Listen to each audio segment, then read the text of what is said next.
Perfeito. Então, dando continuidade, nós agora, aqui como eu estava a dizer antes, essa parte aqui do slide, que o nosso string não é um tipo primitivo, ok?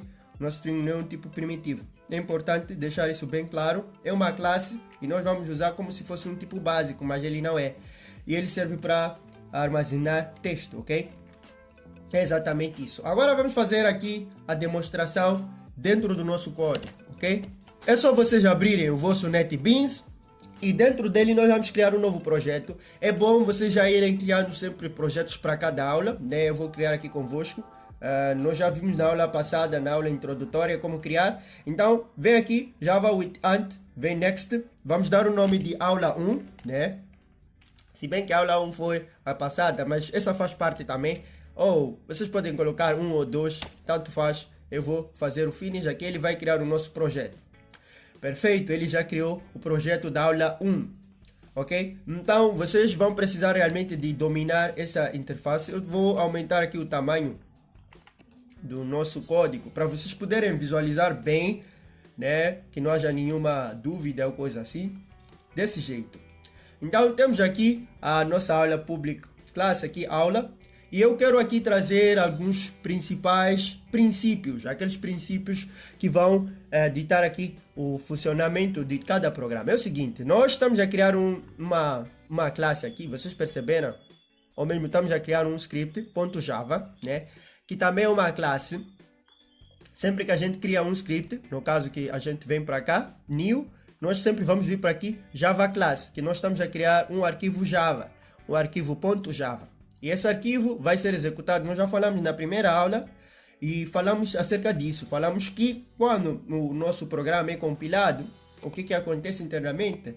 Ele passa para o compilador traduz, torna em um bytecode, do bytecode o JVM vai executar e vai mandar para o sistema operacional que vai gerar uns zeros e uns e vai devolver o resultado para nós. Perfeito? Então é exatamente isso. Então, o que você tem que entender? Então, sempre que a gente cria um arquivo Java, ou nesse caso quando a gente cria uma classe .java, né, nós estamos também a criar aqui dentro dela esse atributo public class. E a seguinte, existem algumas palavras-chave que vão determinar cada coisa dentro de um arquivo. Nós precisamos informar o que cada coisa é. Por exemplo, nós estamos a dizer aqui public class Java, ou aula 1. Nesse caso, estamos a dizer que isto é uma classe pública aula 1. Ok? Que fique bem claro. E é o seguinte, as palavras-chave aqui, elas vão sempre trazer essa cor diferenciada, normalmente é o azul, ok? Você vai escrever, né, por exemplo, public, depois temos outras palavras-chave. E as palavras-chave também são utilizadas para o caso dos tipos primitivos, dos valores que a própria linguagem traz, a linguagem Java traz, ok?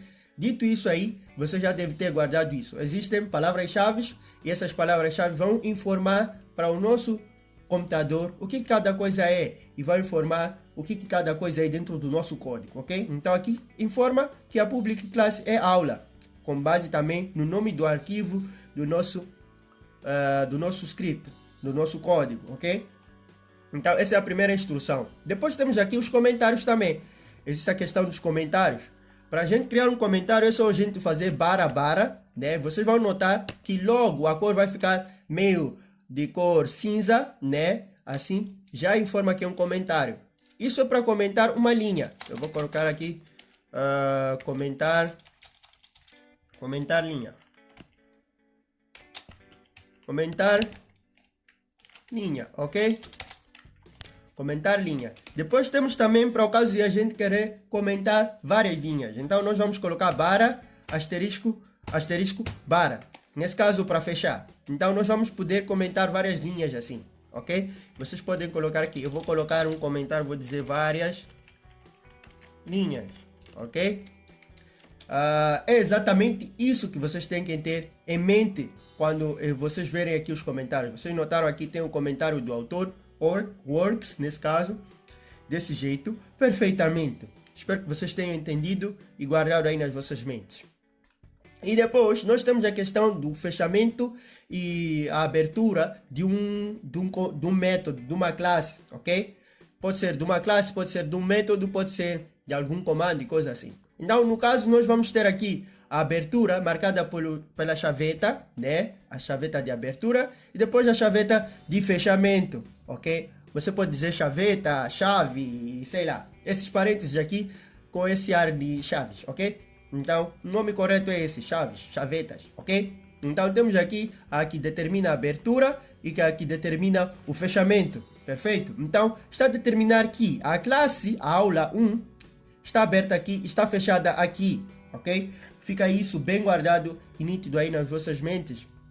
Eu vou tirar esse comentário só para trazer aqui um foco nessa questão, né? Então, nós depois vamos ter aqui o outro método, que é um método muito importante, que é aqui o void main, ok? Nós também temos aqui a chamada public. Sempre que vocês verem a chamada public, está a informar que é pública. Depois temos essa chamada aqui, essa palavra-chave static, que está a informar que é estática. E void, a chamada void é para uma função sem retorno.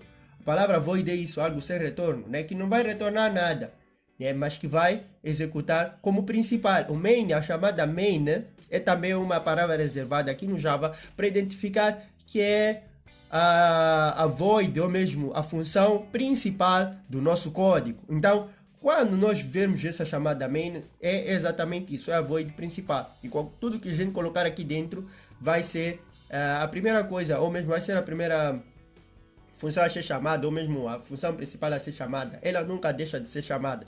Essa função assim, como é que eu posso dizer? A fórmula da função principal é essa. E ela sempre é indexada, ok? Perfeitamente. Depois nós vamos ter aqui o string.args como parâmetro. Sempre que vocês verem, isso aqui é uma função, né? O formato de uma função simples é esse. Eu vou colocar aqui um exemplo, por exemplo, void atilho, né?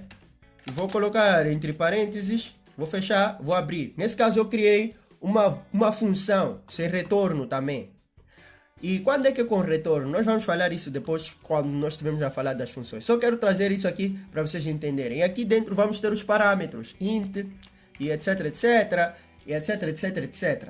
Ok? Como eu disse, quando nós falamos sobre as funções, nós vamos estar aprofundando nisso. Então, agora nós vamos falar aqui sobre os detalhes acerca dos tipos primitivos.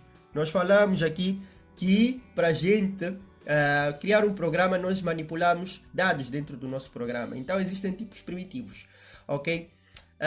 Vamos dar continuidade no próximo vídeo. Eu estou tornando os vídeos cada vez mais, assim, minimizados em termos de tempo, para a gente ser mais breve.